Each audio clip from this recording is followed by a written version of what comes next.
Selam arkadaşlar. Bugün ne öğreniyoruz hocam? Okay, say who are you first yani. Bu videodan mı izlemeye başladınız bizi? Belki. Ben Seray Çalışkan. And then Wissam, the English teacher. Welcome guys to the channel again. I'm Wissam. And I am Seray. And we're here to have fun with you, to have fun with each other, and we will talk about English. Seray, how do you feel? So this is why we're here today. We're talking about feelings. Now, when you have a feeling and you want to use an adjective, okay?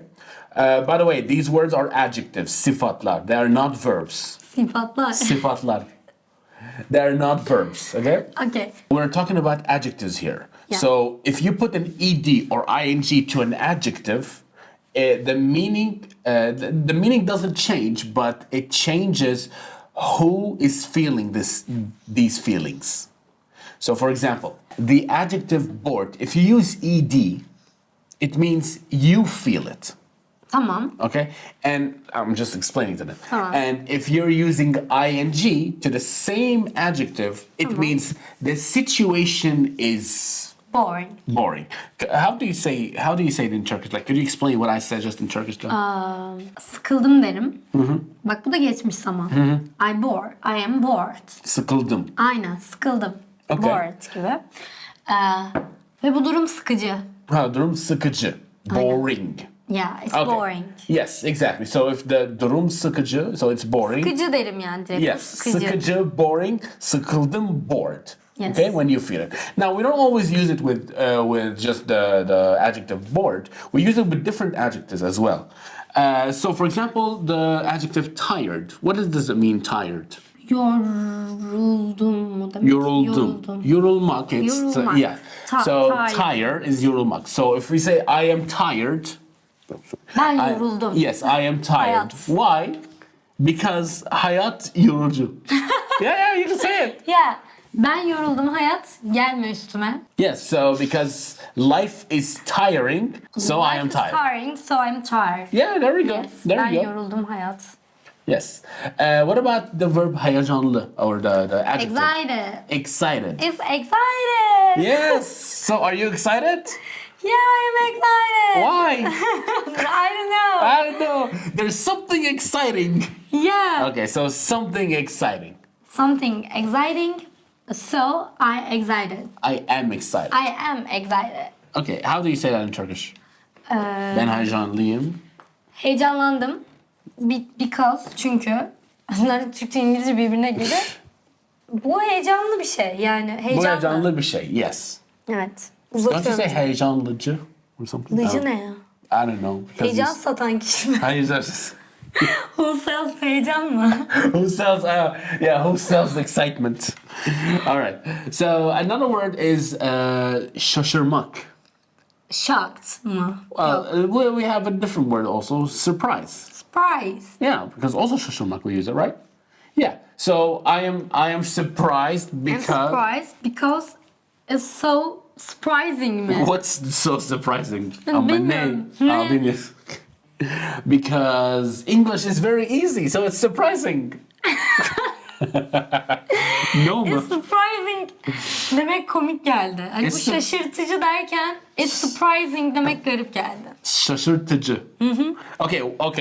Heyecanlıcı Okay. Yes, diye yes. şey Okay, vardı. back up. Why heyecanlıcı? No, but Arkadaşlar burada İngilizce öğreniyorsun. Sen Türkçemi sorgulamayı bırak öyle no. İngilizce. We're here to learn English, true, but also I need to understand this language. Why şaşırtıcı but not heyecanlıcı?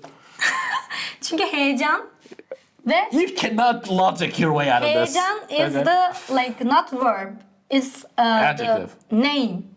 Heyecan. Okay. It's name of the feeling. Okay. The name olduğu And için şaşırmak is not name also? şaşırmak is verb fiil değil mi? Is No, it- adjective. Adjective. Adjective şaşırmak. Ama heyecan is not adjective. Okay. It's very interesting. Dolayısıyla ben heyecana sahip oluyorum ve heyecanlı oluyorum.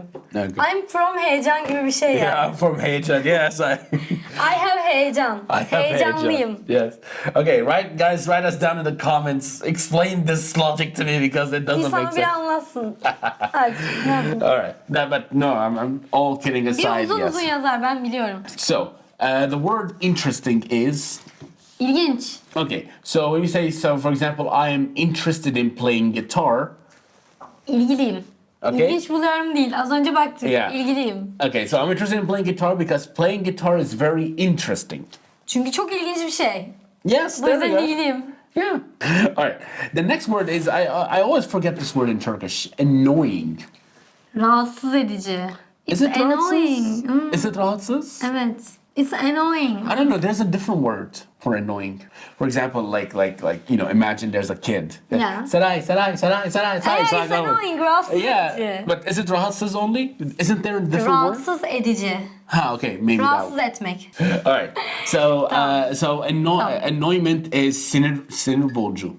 Sinir bozucu. Bozucu. Okay, boncu ne? Everybody's laughing at the camera. Okay. It's annoying. I'm annoyed mu?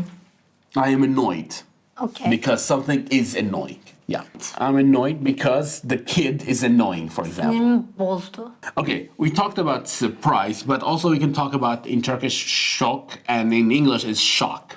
Yeah. So it's the same. Again, so you say I am shocked I'm shocked. because It's shocking. something is shocking. Yeah. The camera is shocking. Bizim şaşırtıcıda bunları kullanmak çok komik geldi. Garip geliyor. Şaşır- It's shocking deyince falan oluyor. Yani it's surprising. It's the same, but shock it's Neden şey gibi konuşuyorum? Kardashian family. Yeah, I don't know why. Yeah. Hoşuma gidiyor galiba. Yeah, it's surprising.